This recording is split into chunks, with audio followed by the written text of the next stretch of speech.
इस वीडियो में हम रिवाइज करेंगे आज 9th क्लास का जो चैप्टर 3 है, that is about periodic table. अच्छा, पीरियोडिक टेबल क्या है? Arrangement of elements in the ascending order of their atomic numbers. Atomic number, number of electrons और number of protons, ascending order, छोटे से बड़े की तरफ। अब आप ये समझने के लिए पीरियोडिक टेबल सामने रखें। आप देखिए, पीरियोडिक टेबल में आपको फर्स्ट एलिमेंट हाइड्रोजन नजर आएगा। क्यों? उसका एटॉमिक नंबर है 1। अब अगर आप यूं जाएंगे, हाइड्रोजन के सामने जाइए फ्रॉम लेफ्ट टू राइट, तो आपको एंड पे जाके ग्रुप 8 में एटम नजर आएगा हीलियम।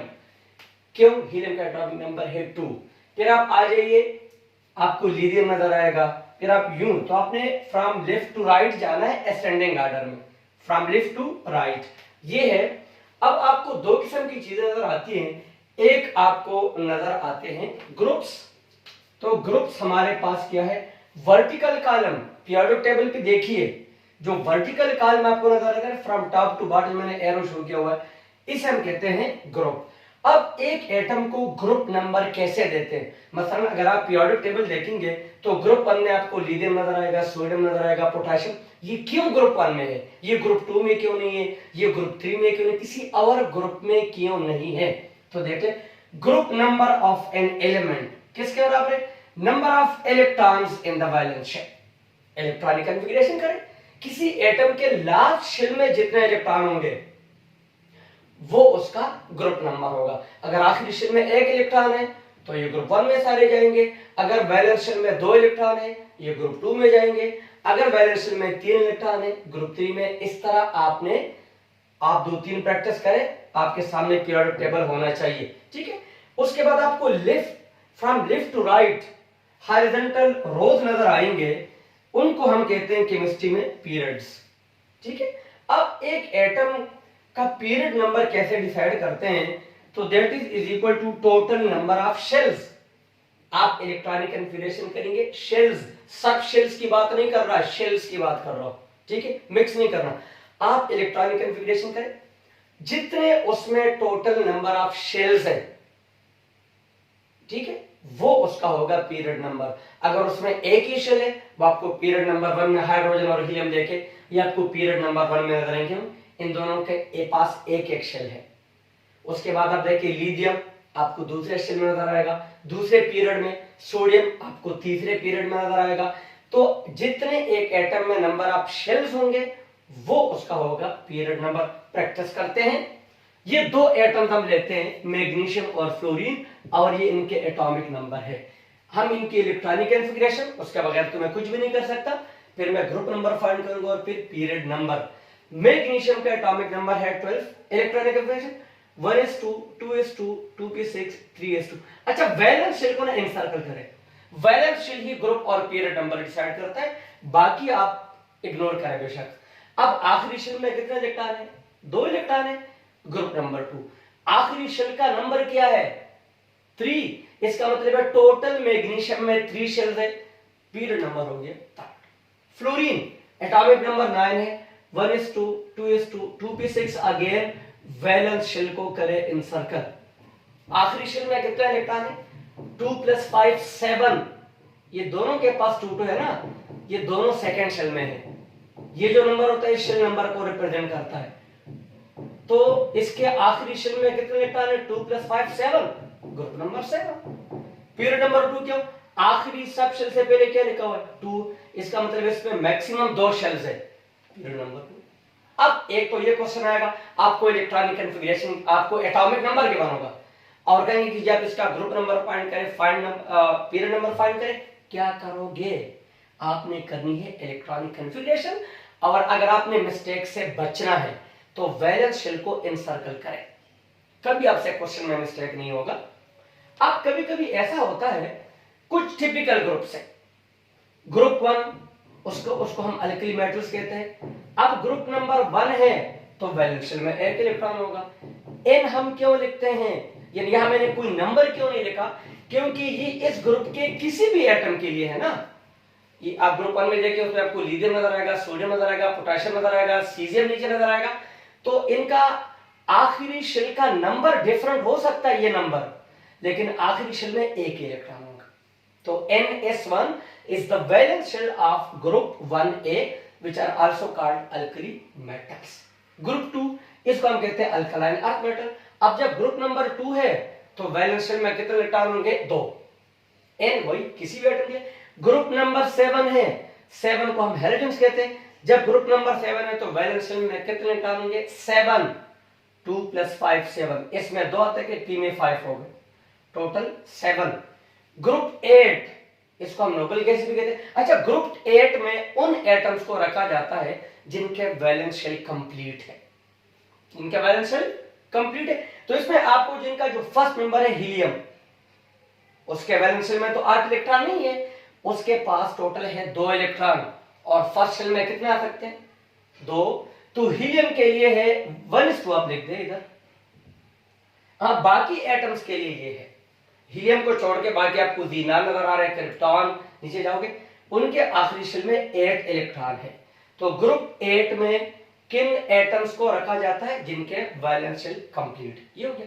अब पेपर में एक और क्वेश्चन भी आता है, वो क्वेश्चन ये होता है कि आपको एटम गिवन होगा, लेट्स सपोज मुझे X गिवन है, उसका आपको ग्रुप और पीरियड नंबर गिवन होगा, एटम गिवन होगा और उसका ग्रुप और पीरियड नंबर गिवन होगा, और आपसे वो कहेंगे कि जी बताइए या तो इसकी कंप्लीट इलेक्ट्रॉनिक कॉन्फ़िगरेशन लिख लें या उसका वैलेंस शेल, सिर्फ वैलेंस शेल लिख लें। दोनों तरह के क्वेश्चन पेपर में आ सकते हैं। इंफॉर्मेशन क्या गिवन होगी? एटम, उसका ग्रुप नंबर और उसका पीरियड नंबर। अब ये एक एटम है, इसका ग्रुप नंबर है 3। ग्रुप नंबर 3 का मतलब है कि इसके आखिरी शेल में 3 इलेक्ट्रॉन है। पीरियड नंबर भी इसका 3 है, इसका मतलब है इसमें जो टोटल नंबर ऑफ शेल्स है वो भी 3 है। ये इंफॉर्मेशन मैंने यहां से अपने पास लिख दी। अब मैं सबसे पहले करता हूं कंप्लीट इलेक्ट्रॉनिक कॉन्फ़िगरेशन। 1 से स्टार्ट करते हैं ना, 1:2, 2:2, 2p6, 3:2, 3। अच्छा, वैलेंस शेल में मैंने कितने इलेक्ट्रॉन रखने? 3, क्योंकि उसका ग्रुप नंबर 3 है। 2 + 1 3। मैंने आखिरी शेल से पहले 3 3 क्यों लिखा? 2 2 क्यों नहीं लिखा? 4 4 क्यों नहीं लिखा? क्योंकि इसका पीरियड नंबर क्या है? 3। इसका मतलब है इसका आखिरी शेल 3rd होगा, तो इसके शुरू में भी 3 है और पी के शुरू में भी 3 है। अगर इसका यहां जो भी पीरियड नंबर होता है वो नंबर लास्ट शेल से पहले लिखा जाता है। अब ये तो इसका कंप्लीट है। अब अगर आगे ये सिर्फ वैलेंस शेल बताइए, कंप्लीट इलेक्ट्रॉनिक कॉन्फ़िगरेशन मत बताइए, सिर्फ क्या? Valence shell. पीरियड नंबर क्या है? 3rd है, तो आखिरी शेल से पहले लगा 3 3। आखिरी शेल में कितने इलेक्ट्रॉन है मुझे ग्रुप नंबर से पता चलेगा। ग्रुप नंबर क्या है? 3। तो इसका मतलब है इसके आखिरी शेल में कितने? 3। इसमें कितने आ सकते हैं? 2। एक इलेक्ट्रॉन 3 में चला जाएगा। ये इसका वैलेंस शेल है। तो ये हमने रिवाइज किया कि ग्रुप पीरियड नंबर कैसे डिसाइड करते हैं, फाइंड कैसे करते हैं, और अगर हमें ग्रुप और पीरियड नंबर ऑलरेडी गिवन हो तो हम उस एटम का वैलेंस शेल या उसकी कंप्लीट इलेक्ट्रॉनिक कॉन्फ़िगरेशन कैसे फाइंड कर सकते हैं। नोट्स यही है, ये रिवीजन के वीडियोस है।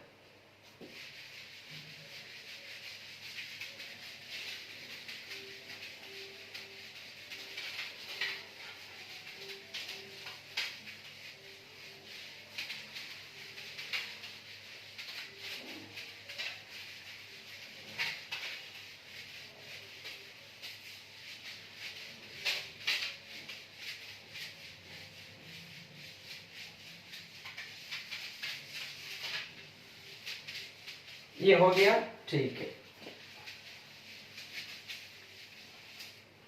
अब आगे डिस्कस करते हैं shape of the periodic table. Shape of the periodic table. Periodic table आपके साथ होना चाहिए। अब अगर अब मैं पीरियड नंबर 1 को देखता हूं तो आपको उसमें 2 एलिमेंट्स नजर आएंगे, देख ले। यानी आपको उसमें नजर आएगा हाइड्रोजन और दूसरा एटम नजर आएगा हीलियम। सेकेंड पीरियड में ये सॉरी पीरियड नंबर 1 में, पीरियड नंबर 2 में,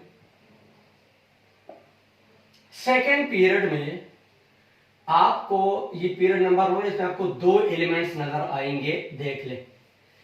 पीरियड नंबर 2 में आपको 8 एलिमेंट्स नजर आएंगे, लिथियम से लेकर लास्ट में नियान तक काउंट करें। अब क्वेश्चन ये थर्ड में भी 8 है। क्वेश्चन ये कि फर्स्ट पीरियड में 2 एलिमेंट्स क्यों हैं, सेकंड में 8 क्यों है। तो ये अब फर्स्ट शेल में कितने इलेक्ट्रॉन आ सकते हैं, मैक्सिमम 2 इलेक्ट्रॉन। शेल की बात कर रहा हूं, सब शेल्स के नहीं, इसलिए फर्स्ट पीरियड में 2 एलिमेंट्स। सेकेंड शेल में कितने इलेक्ट्रॉन आ सकते हैं, 8, इसलिए सेकेंड पीरियड में 8 एलिमेंट है। तो जो एक पीरियड होता है वो completion of that shell show करता है। फर्स्ट शेल में 2 इलेक्ट्रॉन, तो फर्स्ट पीरियड में 2 एलिमेंट्स। सेकेंड शेल में 8 इलेक्ट्रॉन, तो सेकेंड पीरियड में 8 एलिमेंट्स। तो एक शेल जो होता है वो completion of a that shell show करता है। ठीक है, इसी तरह हम पीरियोडिक टेबल की शेप बनाते हैं। ग्रुप में कौन सा एलिमेंट, अच्छा ग्रुप में जितने भी मेंबर है उनमें कॉमन क्या है, उनका वैलेंस शेल सेम होगा। एक ग्रुप में जितने भी एलिमेंट है उनके वैलेंस इलेक्ट्रॉन सेम होते हैं, बाकी उनमें कोई चीज कॉमन नहीं होती, केमिकल प्रॉपर्टीज फिर कॉमन हो जाएंगे। पीरियड में क्या, पीरियड में नंबर ऑफ शेल्स कॉमन होते हैं, यानी फर्स्ट पीरियड में जितने एलिमेंट है उनका एक ही शेल है, सेकंड में 2 शेल्स है। तो ग्रुप में वैलेंस इलेक्ट्रॉन फिक्स रहते हैं और एक पीरियड में नंबर ऑफ शेल्स फिक्स रहते हैं। ये बातें याद रखनी है। अब इस चैप्टर का अगला हिस्सा ये है कि आपको कुछ एटॉमिक प्रॉपर्टीज गिवन है। फर्स्ट ऑफ ऑल मुझे गिवन है एटॉमिक साइज, या इसको एटॉमिक रेडियस, एटॉमिक साइज लिख लो, एटॉमिक रेडियस लिख लो, एक ही चीज है। क्या है, सिंपली एटॉमिक साइज का सिंपली मतलब है साइज ऑफ एन एटम। अब थोड़ा सा और एक्सप्लेन करते हैं। Distance between nucleus and valence shell. Valence shell और न्यूक्लियस में जितना डिस्टेंस है उस डिस्टेंस को हम कहते हैं एटॉमिक साइज या एटॉमिक रेडियस। अब आगे इसके आते हैं ट्रेंड्स। ट्रेंड्स का मतलब ये है कि ये जो एटॉमिक साइज है डाउन द ग्रुप इसमें क्या होता है और अक्रॉस द पीरियड बढ़ता है कम होता है क्या होता है। तो सबसे पहले मैं किसी भी ग्रुप में इन ग्रुप्स, अब इसको समझने के लिए down the group atomic size increases. अब डेफिनेटली आपके देर में क्वेश्चन आता है कि भाई क्यों इंक्रीज होता है। कुछ एटम लेते हैं, फर्स्ट ग्रुप से हम ले लेते हैं 2-3 एटम लेते हैं, लिथियम, सोडियम और ले लेते पोटेशियम। ये इनके एटॉमिक नंबर है। सोडियम का एटॉमिक नंबर क्या है 3, और सॉरी लिथियम का, सोडियम का है 11, पोटेशियम का है 90। इलेक्ट्रॉनिक कॉन्फ़िगरेशन करो, क्या करो, इलेक्ट्रॉनिक कॉन्फ़िगरेशन जी 1:2, 2:1। टोटल शेल्स कितने हो गए 2 शेल्स, सब शेल्स की बात नहीं हो रही, शेल्स। तो लिथियम में टोटल है 2 शेल्स। ठीक है, सोडियम की कर लेते हैं 1:2, 2:2, 2p6, 3s1। Total number of, आखिरी शेल के साथ 3 है ना, तो इसका मतलब है टोटल नंबर ऑफ शेल्स है 3। पोटेशियम को देख ले 1:2, 2:2, 2p6, 3s2, 3p6, 4s1। आखिरी शेल से पहले 4 है, इसका मतलब है टोटल नंबर ऑफ शेल्स कितने हैं 4। ये मैंने ग्रुप 1 के मेंबर है और आप पीरियोडिक टेबल में देख लीजिए, इनके ये सीक्वेंस है लिथियम, सोडियम, पोटेशियम। अब मैं नीचे जा रहा हूं, लिथियम में कितने शेल्स हैं 2, सोडियम में कितने शेल है 3, पोटेशियम में कितने शेल है 4। अब जब नंबर ऑफ शेल्स बढ़ते जाएंगे तो एटॉमिक साइज बढ़ेगा। तो down the group atomic size क्यों तो मैं रीजन क्या लिखूंगा, number of shells increases. Number of, जाहिर है जब नंबर ऑफ शेल्स बढ़ेंगे तो एटम का साइज बढ़ जाएगा, ज्यादा शेल्स है, वैलेंस से दूर हो जाएगा। न्यूक्लियर पुल, अब न्यूक्लियर पुल क्या है, एटम का जो न्यूक्लियस है वो वैलेंस इलेक्ट्रॉनों को अपनी तरफ खींचता है, और ये खींचने की पावर क्या है, न्यूक्लियर पुल। अब जब एटम का साइज बढ़ेगा तो वो वैलेंस इलेक्ट्रॉन न्यूक्लियस से दूर चले जाएंगे, तो न्यूक्लियर पुल डिक्रीज कर रहा है, इसलिए एटॉमिक साइज बढ़ेगा। अब पीरियड में क्या होता है, पीरियड में सबसे पहले आपको चेंजेस का पता होना चाहिए। मैं सेकंड पीरियड ले लेता हूं, और सेकंड पीरियड से मैं दो मेंबर लेता हूं, एक इसका फर्स्ट मेंबर लिथियम, एक इसका लास्ट मेंबर नियॉन। लिथियम का एटॉमिक नंबर 3 है, नियॉन का एटॉमिक नंबर 10 है, पीरियोडिक टेबल से आप चेक कर सकते हैं। इलेक्ट्रॉनिक कॉन्फ़िगरेशन करें लिथियम की, 1s2 2s1, कितने शेल्स हो गए, 2 शेल्स। नियॉन को देखेंगे, एटॉमिक नंबर 10 है, 1s2 2s2 2p6, number of shells कितने हैं, 2 शेल्स। इंटरेस्टिंग बात देख लें, नंबर ऑफ शेल्स सेम है। अच्छा, किसी भी पीरियड में नंबर ऑफ शेल्स सेम रहते तो हम नंबर ऑफ शेल्स की बात नहीं कर रहे। और क्या होता है, न्यूक्लियर चार्ज, न्यूक्लियर चार्ज का मतलब केमिस्ट्री में है number of protons in the nucleus, number of proton, nucleus charge बढ़ रहा है,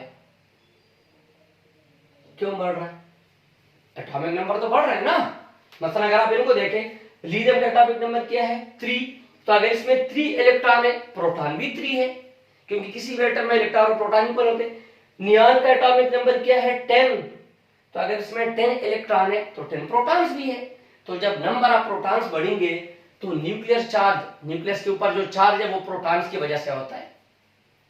न्यूक्लियस के अंदर कौन से पार्टिकल है, प्रोटॉन, न्यूट्रॉन, न्यूट्रॉन के ऊपर तो कोई चार्ज नहीं है, तो न्यूक्लियस के ऊपर जो चार्ज है वो प्रोटॉन की वजह से, प्रोटॉन बढ़ेंगे न्यूक्लियर चार्ज बढ़ेगा। अब जब न्यूक्लियर चार्ज बढ़ेगा तो एटम क्या करेगा, वैलेंस शेल को अपनी तरफ ज्यादा खींचेगा, तो क्या हो जाएगा, न्यूक्लियर पुल इंक्रीजेस, और जब न्यूक्लियर पुल बढ़ेगा तो एटम स्क्वीज हो जाएगा, तो क्या हो गया,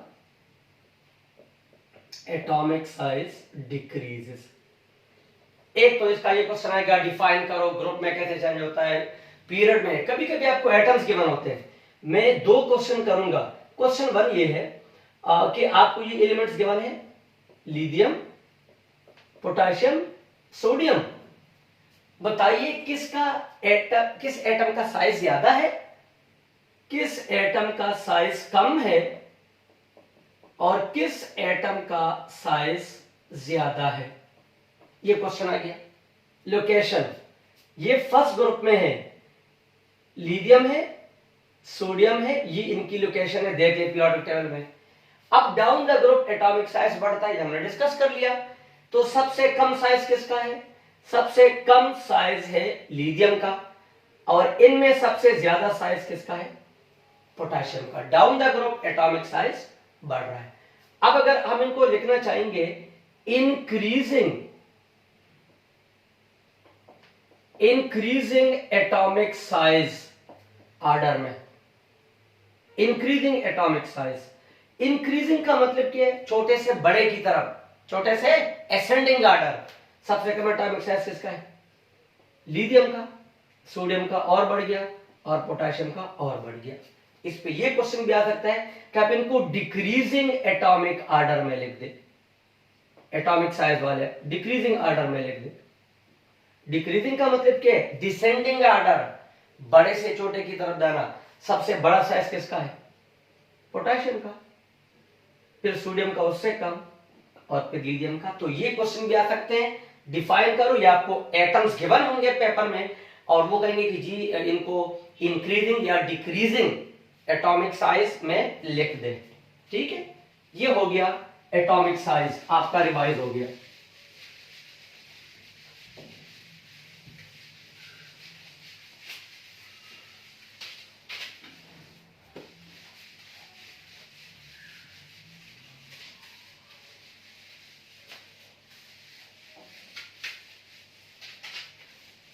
ठीक है, अब दूसरा कैरेक्टर आपका सिलेबस है shielding effect. Shielding effect, shielding effect क्या है? देखिए ये एक एटम का स्ट्रक्चर है, मैं डिफिनीशन लिख देता हूं। Decrease in nuclear pull due to inner shells electrons। Diagram बना लेता हूं। ये सोडियम एक एटम है, इलेक्ट्रॉन 11, प्रोटॉन सॉरी इधर न्यूक्लियस में न्यूट्रॉन, न्यूट्रॉन इसके 12 है, प्रोटॉन 11 है। फर्स्ट शेल में 2 इलेक्ट्रॉन, सेकंड में 8 इलेक्ट्रॉन्स, और थर्ड में जो कि लास्ट शेल है ये इसका वैलेंस शेल है। ठीक है, वैलेंस शेल को छोड़ के बाकी जितने भी शेल है ये दो, इसको हम केमिस्ट्री में कहते हैं इनर शेल्स। वैलेंस को छोड़ दे। अब ये जो न्यूक्लियस है ये इस वैलेंस इलेक्ट्रॉन को अपनी तरफ खींचेगा, जिसे हम कहते हैं न्यूक्लियर पुल, पहले डिस्कस किया। अब ये जो दरमियान में इलेक्ट्रॉन दे रहे इनर शेल्स वाले, फर्स्ट और सेकंड शेल वाले, इलेक्ट्रॉन और इलेक्ट्रॉन में क्या रिपल्शन होती है। अब इन दोनों के दरमियान है रिपल्शन। किसके दरमियान? वैलेंस शेल और इनर शेल्स। क्यों रिपल्शन है? दोनों के ऊपर सेम चार्ज है, इधर भी इलेक्ट्रॉन है नेगेटिव चार्ज, इधर भी नेगेटिव चार्ज, सेम चार्जेस क्या है, एक दूसरे को रिपेल करते हैं। अब ये जो इनर शेल है ये वैलेंस शेल को रिपेल करेगा, तो वैलेंस शेल थोड़ा सा दूर चला जाएगा। जब दूर चला जाएगा तो न्यूक्लियर पुल क्या हो जाएगी? डायरेक्ट डिस्टेंस कम, न्यूक्लियर पुल कम हो जाएगा। तो न्यूक्लियर पुल में जो डिक्रीज आती है due to the repulsion between inner shells and valence shell electron, इसे हम कहते हैं शील्डिंग इफेक्ट। तो मैं अब शील्डिंग इफेक्ट डिपेंड करता है नंबर ऑफ शेल्स पे। जितने शेल ज्यादा होंगे इतनी रिपल्शन ज्यादा होगी, इतनी न्यूक्लियर पुल कम हो जाएगी। तो डाउन द ग्रुप्स क्या होगा? अब ग्रुप में हमने इससे पहले डिस्कस किया, नंबर ऑफ शेल्स बढ़ रहे हैं, क्या कि नहीं क्या ना, कि नंबर ऑफ शेल्स बढ़ रहे हैं। अब जब नंबर ऑफ शेल्स बढ़ेंगे तो क्या होगा? शील्डिंग इफेक्ट भी बढ़ेगा, डिपेंड उस पे करता है। Shielding effect increases. So down the group, किसी भी ग्रुप में नीचे जाओगे तो शील्डिंग इफेक्ट बढ़ेगा, नंबर ऑफ शेल्स बढ़ेंगे। पीरियड में क्या होगा? पीरियड में होता क्या है? Number of shells remain same, number of shells same रहते हैं। अब जब नंबर ऑफ शेल्स सेम है तो क्या? शील्डिंग इफेक्ट भी सेम है। वजह, शील्डिंग इफेक्ट डिपेंड ही करता है नंबर ऑफ शेल पे। तो जब नंबर ऑफ शेल सेम है तो शील्डिंग इफेक्ट भी सेम है। क्वेश्चन एक तो पेपर में ये डिफाइन करे, दूसरा वही क्वेश्चन मुझे एलिमेंट्स गिवन है। अब मैं जरा जाता हूं ग्रुप 7 पे। ग्रुप 7 में मुझे गिवन है फ्लोरीन, क्लोरीन और इसी सीक्वेंस में ब्रोमीन। क्वेश्चन ये है भाई किसका शील्डिंग इफेक्ट सबसे ज्यादा है? ये ग्रुप है। अब down the group shielding effect बढ़ता है, तो इसका मतलब है सबसे ज्यादा शील्डिंग इफेक्ट ब्रोमीन में होगी और सबसे कम शील्डिंग इफेक्ट होगी फ्लोरीन में, वो सबसे ऊपर है। दूसरा क्वेश्चन आ सकता है क्या आप इसको डिक्रीजिंग ऑर्डर में लिख दें? Decreasing order of shielding effect. Decrease का मतलब क्या है? छोटे से बड़े से छोटे, डिसेंडिंग ऑर्डर। तो सबसे ज्यादा शील्डिंग इफेक्ट किसकी है? ब्रोमीन की, फिर क्लोरीन की उससे कम है, और फिर फ्लोरीन की सबसे कम है। क्वेश्चन यू भी आ सकता है कि आप इनको इंक्रीजिंग ऑर्डर में लिख दे। इंक्रीजिंग ऑर्डर, असेंडिंग ऑर्डर, छोटे से बड़े की तरफ। सबसे कम किसका शील्डिंग इफेक्ट है? फ्लोरीन, फिर क्लोरीन और बढ़ गया और ब्रोमीन और बढ़ गया। ये क्वेश्चन आएगा शील्डिंग इफेक्ट में। डिफाइन करो या एटम्स के बारे, और उनको मिनिमम किसका है, मैक्सिमम किसका है, या डिक्रीजिंग ऑर्डर में लिख ले या इंक्रीजिंग ऑर्डर में लिख ले, इसके अलावा कोई क्वेश्चन नहीं आता।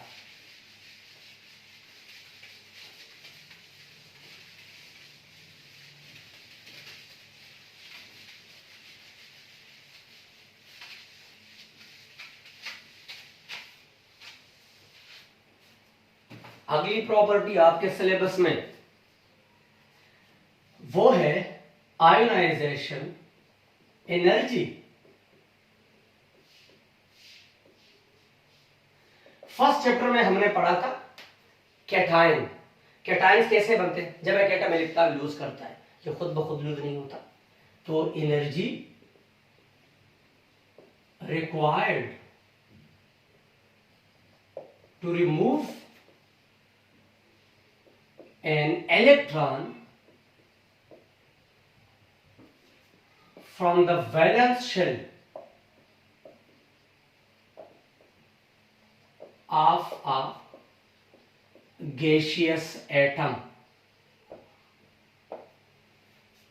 आप एक एटम ले, ये एक एटम है, उसको गैसियस फॉर्म में ले, जी का मतलब है गैसियस फॉर्म, वो अगर एक इलेक्ट्रॉन लूज करने को जरूरत है, कैटायन बनेगा, उसके ऊपर पॉजिटिव चार्ज जाएगा।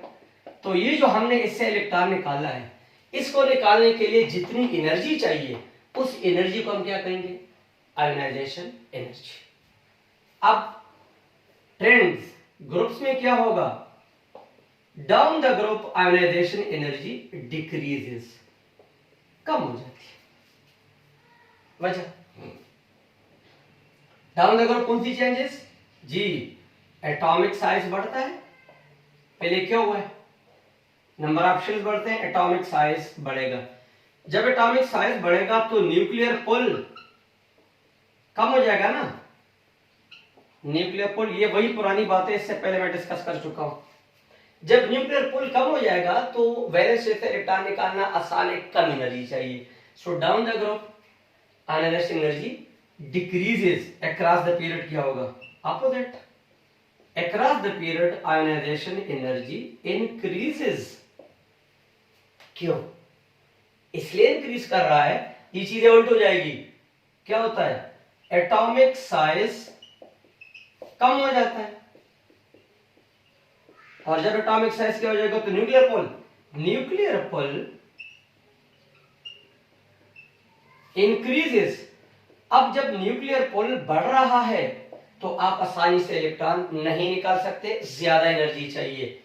क्वेश्चन वही, अब हम लेते हैं कोई और ग्रुप ले लेते हैं, हम ले लेते हैं वही ग्रुप 7 में, चलो बात कर लेते हैं। ग्रुप 7 में फ्लोरीन है, क्लोरीन है, ब्रोमीन है।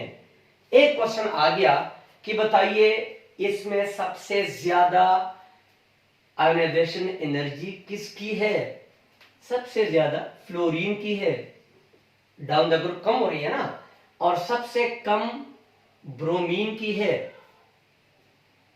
ठीक है, अगर हम लेट सपोज ग्रुप 2 पे चले जाते हैं, ग्रुप 1 में चले जाते हैं, ग्रुप 1 में मैं एटम लेता हूं लिथियम, सोडियम, पोटेशियम, इसी सीक्वेंस में है। सबसे कम आयोनाइजेशन एनर्जी किसकी और सबसे ज्यादा किसकी है, कम इसकी है।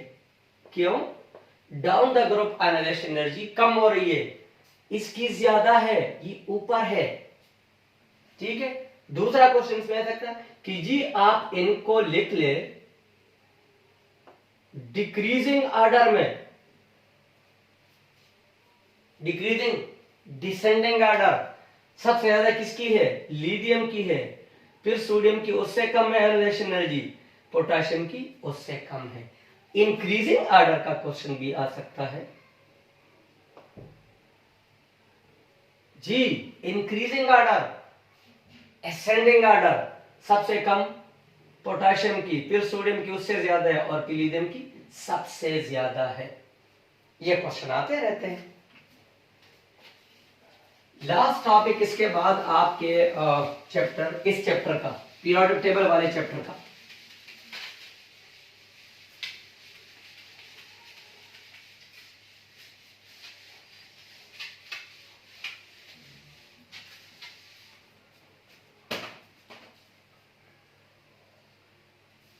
इलेक्ट्रोनेगेटिविटी, इस पे ज्यादा फोकस करना है।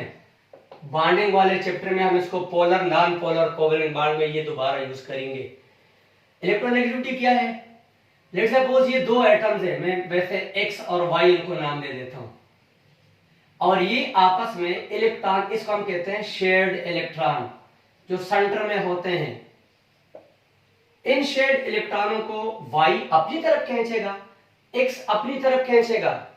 The force of attraction for shared electron is called electronegativity. दोनों एटम इलेक्ट्रॉन को अपनी तरफ खींचेंगे, ये जो खींचने की पावर है इसको हम केमिस्ट्री में क्या कहते हैं? इलेक्ट्रोनेगेटिविटी। इस पे ज्यादा फोकस करो। जब हम polar, non polar, covalent bond पढ़ेंगे तो इलेक्ट्रोनेगेटिविटी का टॉपिक दोबारा डिस्कस होगा। डिपेंड किस पे करता है? न्यूक्लियर पोल पे। न्यूक्लियस में इलेक्ट्रॉन खींचने होते हैं ना। डाउन द ग्रुप्स क्या हो जाएगा? Down the group electronegativity decreases. क्यों? डाउन द ग्रुप क्या होता है? एटॉमिक साइज बढ़ता है। ये हम डिस्कस कर चुके हैं। देखिए वही पॉइंट बार बार आ रहे। न्यूक्लियर पोल कम हो जाता है, इसकी रीजनिंग हम डिस्कस कर चुके हैं, तो दोबारा इसलिए डिस्कस बार होने के लिए वीडियो पर बहुत लेंथी हो जाएगी। पीरियड में क्या होगा? इसका अपोजिट होगा। एटॉमिक साइज डिक्रीज कर जाता है। और क्यों डिक्रीज कर जाता है? रीजन, न्यूक्लियर पुल बढ़ जाता है। न्यूक्लियर पुल इंक्रीजेस। इसका भी वही क्वेश्चन आएगा, या तो डिफाइन करो। दूसरा क्या क्वेश्चन पेपर में आता है कि आपको एटम्स गिवन हो और वो आपको कहे कि जी बताइए किसकी इलेक्ट्रोनेगेटिविटी ज्यादा है, किसकी कम है। असेंडिंग ऑर्डर में लिख लो, डिसेंडिंग ऑर्डर में लिख लो। वही हम ले लेते हैं। ग्रुप 7 पे अब चले जाते हैं। फ्लोरीन, क्लोरीन, ब्रोमीन, सबसे ज्यादा इसकी है इलेक्ट्रोनेगेटिविटी। क्यों? डाउन द ग्रुप क्या हो रहा है? कम हो रहा है। और ब्रोमीन की कम है, नीचे है। अब अगर मैं इसको लिखता हूं इंक्रीजिंग ऑर्डर में, किस में? इंक्रीजिंग ऑर्डर में। किसकी कम है? इंक्रीजिंग का मतलब क्या है? Ascending order. ब्रोमीन की कम है, फिर क्लोरीन की बढ़ जाती है, फिर फ्लोरीन की। और अगर मैं इसको लिखता हूं डिक्रीजिंग ऑर्डर में, तो डिक्रीजिंग ऑर्डर का मतलब क्या है? ज्यादा वाले को पहले लिखो। ब्रोमीन की सब जिसकी ज्यादा, फ्लोरीन की सबसे ज्यादा है, फिर क्लोरीन, फिर ब्रोमीन की सबसे कम है। ये हमने पूरा चैप्टर, अब ये रिवीजन वीडियो है, इसमें डेफिनेटली हम ज्यादा चीजें पढ़ाते हैं, तो इसको समझने के लिए मैंने अलग अलग वीडियोस भी शेयर की है। इन सब की अलग अलग वीडियोस भी अवेलेबल है।